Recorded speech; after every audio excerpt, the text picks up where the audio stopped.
Bruv, Munch. We're here. Where are we? We're sitting at the African region, and I'm sitting with Man-Tse, who Yes. I haven't seen in eons. Yeah. On his last trip, we were supposed to meet, didn't get an Exactly. opportunity to meet, and we made it happen. So, we've been chatting about everything that's going on in the world. Man-Tse was in Bukom this morning. Yeah, man.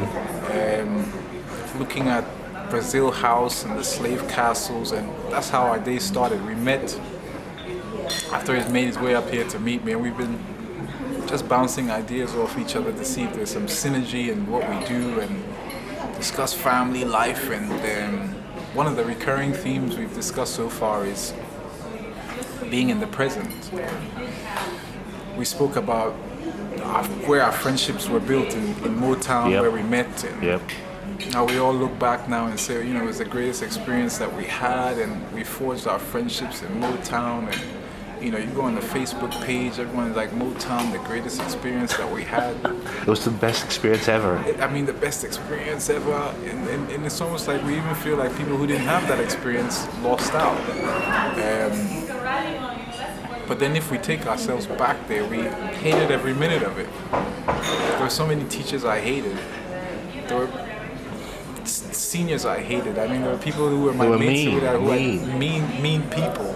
There were just some people I didn't like just because of the way they dressed, or maybe Exactly. they didn't like me, but there were just so many things out there. The toilets weren't great, the food wasn't great, The worst. the facilities weren't great, Smelly. some of the teachers weren't great. Tough. And I remember when I was in Motown, when we were on the holidays, if we drove by the school, it was like the worst thing. It was like a dark cloud, because I said, Mom, do we have to go this way? But you fast forward to now, Yes. and again, we're just talking about how it was the greatest experience.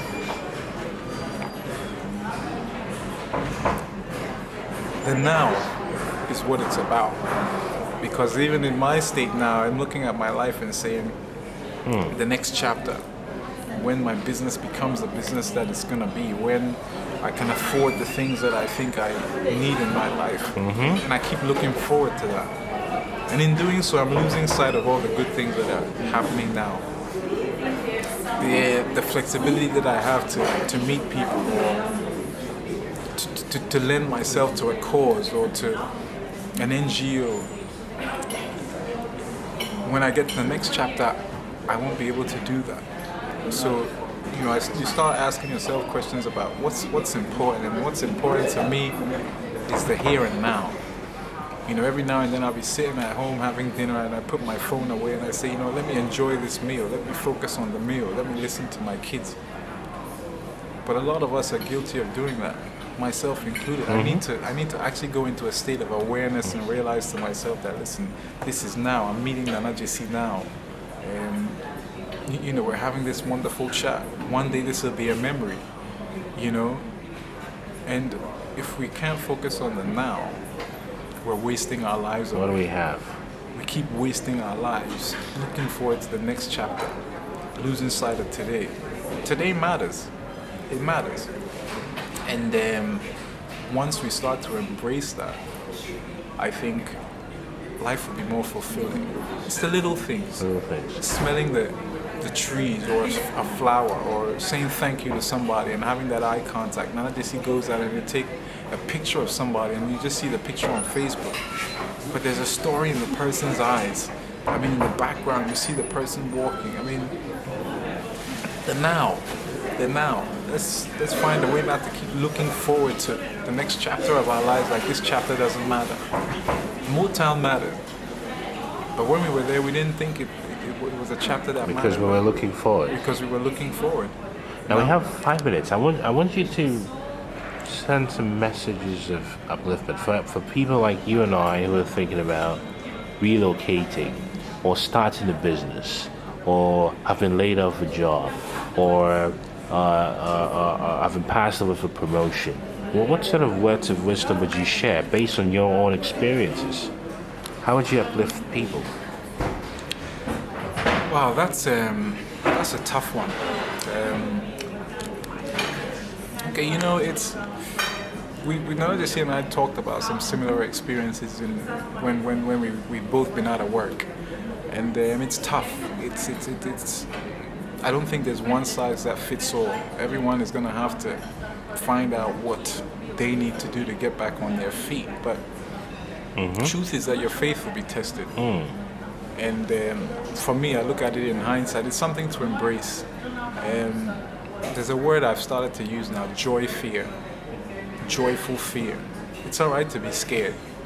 It's all right to be fearful about what's coming next, but you still need to be in the here and now, and that means you need to buckle down and give yourself a routine. What I used to do is I had maybe 7 or 8 websites that I'd go to, and I'd have myself set myself notifications. So I'd wake up in the morning, I already have about 15, 20 opportunities that I needed to apply to. I'd apply to them, go on the website, but I broke out my day. I'd stop at 11 and have brunch. I'd pick up my kids from school and take them to the park. I'd go to the temple and go and meditate. But I started to do certain things that I couldn't do when I was in full-time work. Because you're being out of work or being in the situation that you are, it's a brand new opportunity for you to do things. The funny thing is, while you're in work and you have a job, you say to yourself, well, wow, if I didn't have a job, I'd start a business. Yeah. I'd start doing this, I'd travel the world. Why aren't you doing that now? You're sitting there and it's funny the way God gives us those opportunities, but now you're there, you have this opportunity, and guess what? You're feeling sorry for yourself. But maybe this is your opportunity to start your business. Maybe this is the opportunity that you have to go and have a chat with your kid's school teacher. Yeah. Maybe this is the opportunity you need to take a walk with your daughter and say, babe, you know what, I'm out of work. And what do you think about being out of work? Do you know anybody else out of work? What kind of advice would you give me? Have a conversation that you wouldn't normally have with the people around you. But understand that there's a great opportunity in every misfortune, if you want to call it. But it boils down to sin. Some people look at sin and say sin's a bad thing. Yeah. But bad things build character. Exactly. We shouldn't pray for bad things not to happen. We should pray to have the strength to overcome those bad things. So it's not a great place to be from the outside, and you might not think it's a great place to be. But genius is born when people are laid off work. Genius is born when you're fired. Genius is born when you're told no.